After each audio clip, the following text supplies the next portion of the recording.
I did not understand Pokémon Ultra Sun and Moon. I did not understand why there were now two new versions of games that were practically identical to the ones they released a year prior. By the time I reached Ula Ula, I was fed up. I'm literally just doing the same things I did a year ago. Yet I pressed on, knowing that most of the additions to Alola lay in its endgame. Surely that would make the journey worthwhile. But when I finally got to those coveted changes, I did not understand why so many of them seemed thoughtless at best, or worse, contradictory to what I had enjoyed about the originals. Weren't third versions supposed to be definitive? I came off of Ultra Sun and Moon with the most sour feeling I've ever had playing a Pokémon game. Perhaps looking back, it would be fairer to say I did not understand myself. I really spent 30 hours playing a game I was clearly bored of merely for a few scraps of new content? Why would I do this to myself? The obvious answer, 8 years later, is that I want to make a YouTube video on both Sun and Ultra Sun, so of course I have to play through both games. Only this time, what was once an annoyance may have become a boon. I have discovered, these past 8 years, that I really like Sun and Moon. And since Ultra Sun and Moon are nearly the same thing, I transitively enjoy most of Ultra Sun and Moon as well. Playing one right after the other was not nearly as boring as I anticipated. There's something about base Sun and Moon that's compelling to me. I have even come to learn that Ultra Sun and Moon's additions are not a monolith, some proving to be as equally compelling as what's on offer in the base games. Beyond a visual flourish, adding foliage and color to the region, Ultra Sun and Moon pepper cute little events across Alola's islands, from helping a security officer catch rogue Ditto in Coney Coney, to assisting a scared Vulpix in interacting with humans, or bringing a memento of an islander's long-lost sibling back to her. My favorite event is one in which a Dartrix refuses to leave its PC box despite the Aether Foundation's coaxing, stubbornly waiting for a trainer who has since passed away.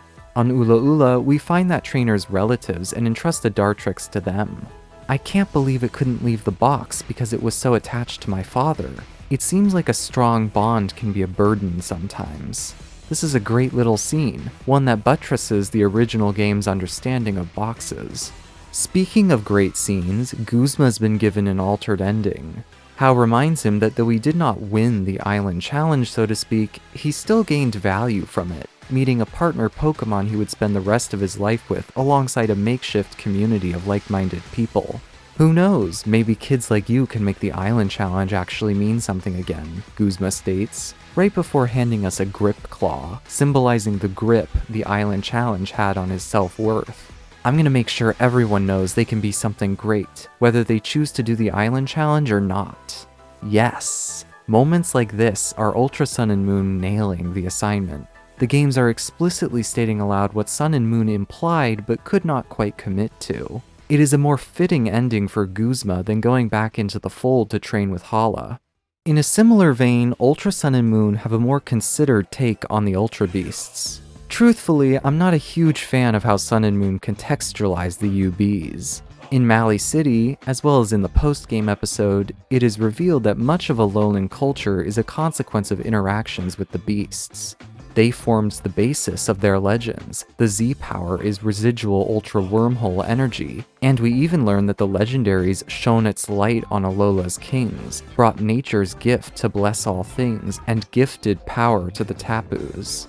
This is essentially Pokémon doing a very mild version of the space aliens gave indigenous people the cornerstones of their culture trope, as seen in many hackneyed sci-fi episodes and History Channel exclusive programming. Ultra Sun and Moon retain these pieces of lore, even giving them more concrete form with Necrozma, but they also wisely give us the Ultra Recon Squad, who act in some ways as a repudiation of the trope. Instead of the space people bestowing Alola with advanced gifts and powers, they must instead, over the course of the game, embrace and appreciate Alolan culture as it is. They must learn from it. Indeed, the Recon Squad's actions mirror what Sun and Moon acknowledged as the traits of a bad trainer. They keep Necrozma imprisoned inside Megalo Tower after the ancestors of Ultra Megalopolis drained it of its light. Necrozma is given no dignity or respect. However, by joining us on our trip through Alola, the recon squad will learn the ways of a good trainer, and see that they must try another method to solve their Necrozma problem. Again, this is good stuff that coheres with the original game's intentions. But, and we all knew there was a but. While Ultra Sun and Moon may seem lucid on the periphery, the closer the games get to the heart of Sun and Moon's original story, the more baffling the choices become. It is a truism at this point to say that Ultra Sun and Moon tell a worse version of the story Sun and Moon did. However, the discussion tends to lose focus by immediately honing in on Lusamine. Now don't get me wrong, what's going on with Lusamine here is no good, but the damage Ultra Sun and Moon are doing is far more extensive. It's not just the new characterization of Lusamine, it's the whole endeavor that annoys me.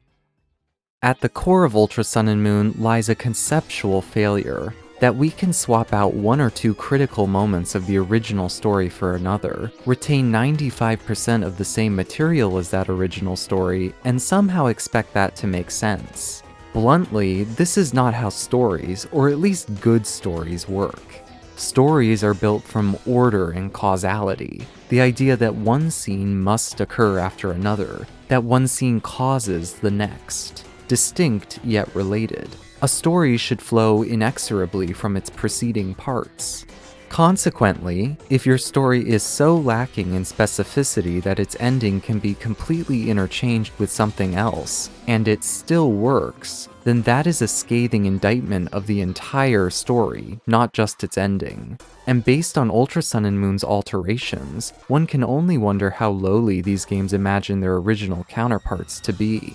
Ultra Sun and Moon are hardly the first examples of this problem. I think you can realistically levy this critique at every third version Pokémon has done over the years. The reason the problem is so much more noticeable in Ultra Sun and Moon is because, well, unlike so many other Pokémon games, Sun and Moon are telling a competent story. This means it's not nearly as modular as Ultra Sun and Moon seem to think it is. Sun and Moon were building to this confrontation between Lily and Lusamine. It is the culmination of all the game's arguments about the relation between parents with children and trainers with Pokémon, about the poisonous influence of seeing too much beauty in preserving tradition. Sun and Moon could only have ever ended with this one scene. Replace the moment with Necrozma, and you've not only cut out the beating heart of the story, you've left its bloodied veins dangling with nowhere to go. Ultra Sun and Moon fail to understand that, in order to have this Necrozma battle work, they will have to change all the parts which precede it as well.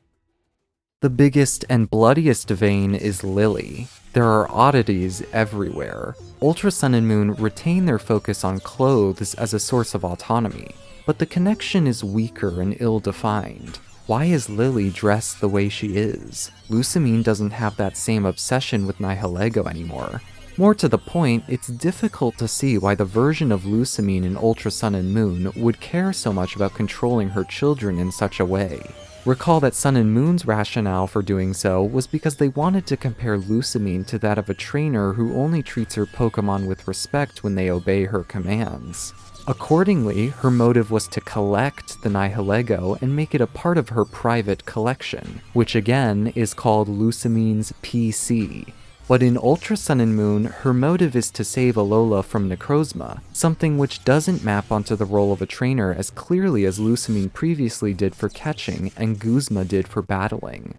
Likewise, while a poison is a very intuitive symbol for representing Lusamine's toxic behavior, Necrozma's light, or lack thereof, doesn't obviously connect itself to what is largely the same behavior from her. I'm not inclined to try to connect it either, because unlike the essential role she played in Sun and Moon, Lusamine becomes irrelevant after entering Ultra Megalopolis, so I'm not even sure the games are trying to make a point here. Ultra Sun and Moon repeatedly, consistently, and sloppily de-emphasize Lily's autonomy and importance to the story. Tapu Koko is amazing, isn't it? I hope I can meet it again someday and thank it for saving Nebby, Lily says, in a game where that doesn't really happen anymore because they deleted the scene where she does so, alongside basically the rest of Sun and Moon's ending. Lily wants to sleep in her mother's bed, in a game where the significance of that bed is never clarified because they deleted the scene where she talks about it. Lily mentions wanting to catch up to us in Vast Pony Canyon, a statement that makes considerably less sense because she has not yet declared her desire to become a trainer. She did this on Executor Island, in the same deleted scene I just mentioned. And the excuse for why Lily can't go to Executor Island is that it's too dangerous for her as a non-trainer. I mean, it's perfect. The entire point of the scene on Executor Island was to tell Lily that she didn't have to be a trainer to do something, to make a real change in her life and escape the yoke of her mother. We know by example that Ultra Sun and Moon still understand this. It's ironic then that the reason she's denied the Executor Island scene now is so Ultra Sun and Moon can make the exact opposite point that scene was making. Like I said, it's just sloppy. The weight of the Executor Island scene is now pushed onto the bridge scene in Vast Pony Canyon. You may recall that this was one of my favorite scenes in the originals because it demonstrated the value of the island challenge in a non-literal way, showing that Lily didn't have to actually take on the challenge to be connected to Alolan culture.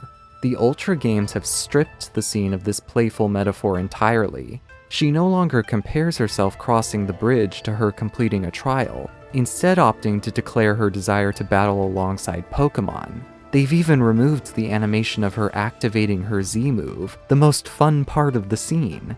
I don't know why, this beat would still work perfectly within the new context. Lily gets a whole Z form but never once uses her Z move in the Ultra games. Absolutely joyless. But we can't leave this bridge scene quite yet. There's a contextual problem here as well. What is the purpose of this scene? It was clear in Sun and Moon.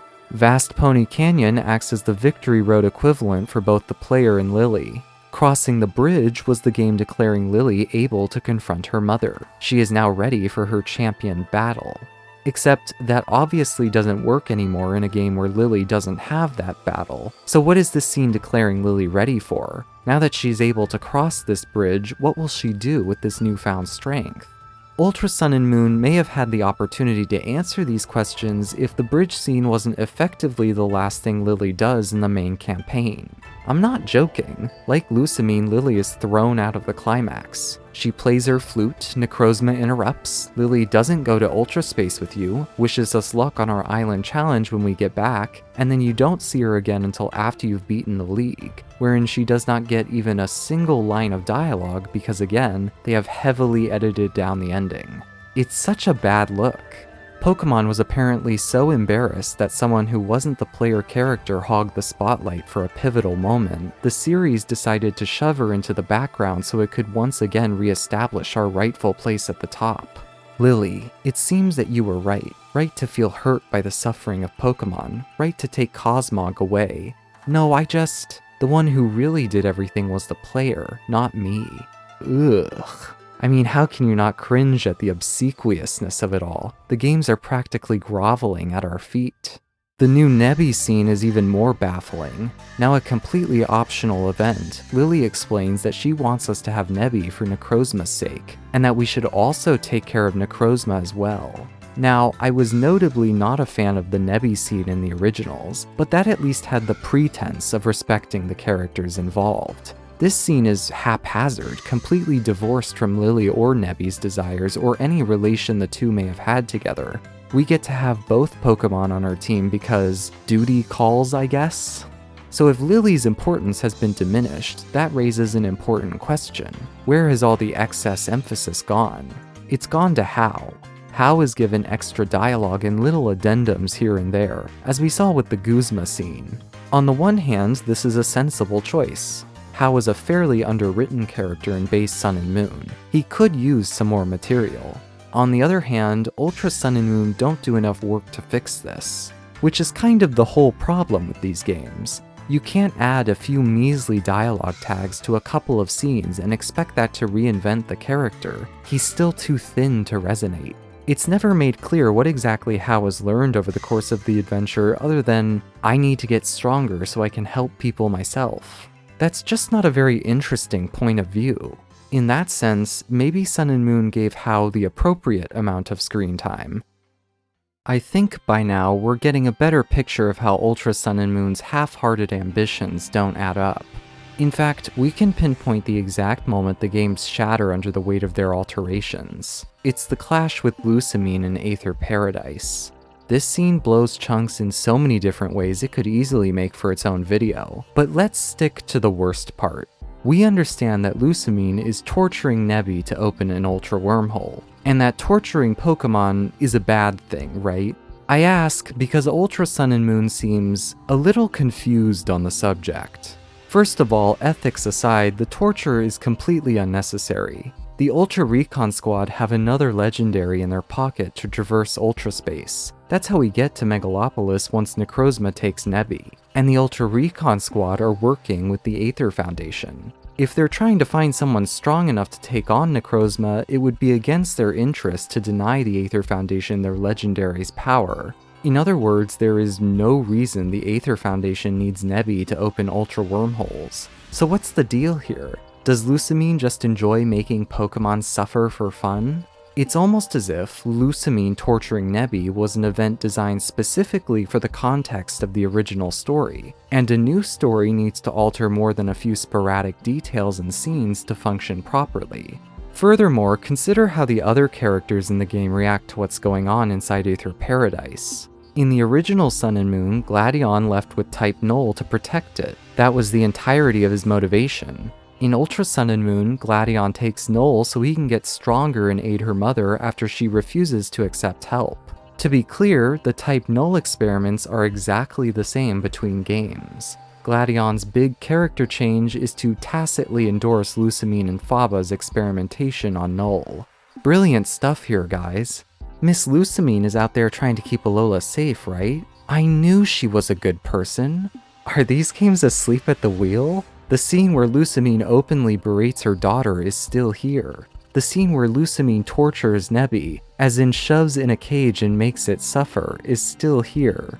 It's shocking how completely nonplussed Ultra Sun and Moon are about these things when it was the primary thing Sun and Moon were concerned with. 2 glib lines about how she's sorry she did it right before giving us beast balls to go catch some UBs doesn't cut it. It doesn't change the fact that Lusamine's extreme behavior in these games is not adequately explained by her new motives. It would make far more sense in this version of the story if the people doing the Pokémon torturing were the Ultra Recon Squad, not the Aether Foundation, mirroring their treatment of Necrozma. But Ultra Sun and Moon are just too myopic to extrapolate the implications of their choices. The last thing I want to point out here, and maybe the most important thing, is that the actual execution of the scene is pretty miserable. The dialogue, the order of events, even the music choice. It's too long here, but I encourage you to watch the scene from the originals and the Ultra games back to back. It's not even a competition. Sun and Moon's version is dynamic and energizing. Meanwhile, an awkward silence hangs over the same sequence in Ultra Sun and Moon as the characters clumsily stumble from one topic to the next. I am Lusamine. Why did they make her say that? What does that even mean? That's really the issue with most of Ultra Sun and Moon's big story changes. They're deeply boring choices unconvincingly performed. Even the Ultra Recon Squad suffer from the fact that they've been so obviously bolted over a story they do not belong in, appearing out of thin air to languish in a mire of their own interminable exposition. And at the end of it all, the encounter with Ultra Necrozma is sauceless. It has no revelations, no intrigue, no nuance, no introspection, none of the electricity that powered the original story. There's nothing there. We simply beat the giant Pokémon, the Recon Squad thanks us with all the gravitas of taking out last week's recycling, and then it's back to our regularly scheduled island challenge. I'm not sure this confrontation would be impactful in any story, much less grafted onto the one Sun and Moon we're already telling. Beating up a legendary Pokémon, we've been there and done that. This is the same thing as every other generation. Pokémon on autoplay. Pokémon on autoplay may be more revealing than you think. Look at the direction of the changes being made here on the aggregate. While Sun and Moon featured the longest period of time between launching the game and getting your starters in series history, Ultra Sun and Moon moves this up, giving away the starters on the path to Iki Town. Ultra Sun and Moon adds an 8th additional trial, moving the Kahuna battle with Hapu afterwards and maintaining the constancy of the island challenge. A majority of the Necrozma plotline is dealt with between the 7th and 8th trials, mirroring the same temporal position most other generations like to deal with their evil team plotlines. The games now feature a proper victory road filled with trainers instead of a few empty corridors. Lily is de-emphasized throughout the game in favor of your rival character Hal. He acts as your champion this time instead of Professor Kukui. The League has shifted from vestigial to essential. This is more so how a traditional Pokémon game is structured. All of these changes result in a game that feels more comfortable, more legible to a Pokémon playing audience. And that is the real project Ultra Sun and Moon are engaged in. It is an attempt to standardize Sun and Moon as best as possible to the established Pokémon formula, which is a choice, but not really one I respect. Sun and Moon were interesting games precisely because they toyed with the idea of ditching these familiar patterns and tropes. They didn't go as far as I would have liked, but they nevertheless expanded the possibility space for what Pokémon could be and what it might be interested in. There was real value in a Pokémon game that found a character like Lily more intriguing than a character like Hal. Ultra Sun and Moon, on the other hand, would have us believe that these original oddities are mistakes in need of correction. Getting your starter 20 minutes in instead of 10 is a flaw that ought to be rectified. In taking on this perspective, Ultra Sun and Moon shut down the possibilities its originals were keen to raise, shrinking the series' horizon down to something more homogeneous. I understand now that I'm looking for more in a Pokémon game. In Sun and Moon, we first meet Lily before receiving our starter. She pleads for us to help Nebby. I'm too afraid to go out there. My legs feel like they might give out. Later, after the trainer's school, we have another chat with Lily. And even back when you weren't a Pokémon trainer player, you were able to save Nebby. You were chosen by your Pokémon so quickly. I understand why now. This strength, the integrity to help Nebby even when we had nobody else on our side, is what Lily will draw on for inspiration later in the game. However, in Ultra Sun and Moon, the order of events has been switched around. We now meet Lily after receiving our starter. Interestingly, the games change her justification for not getting onto the bridge. But I'm not a trainer, I can't, leading to a Pokémon battle against the Spearow. Similarly, her aside at the trainer's school has changed to match. It feels like you're really giving it your all for your Pokemon's sake. I think that's why you were able to save Nebby that time, player. Our ability to help Nebby is now being tied to our position as a trainer. Sun and Moon insisted that Lily didn't have to be a trainer to be capable of doing something. We embodied that lesson perfectly in our first meeting. But in Ultra Sun and Moon, Lily is not a trainer. Therefore, she is capable of nothing.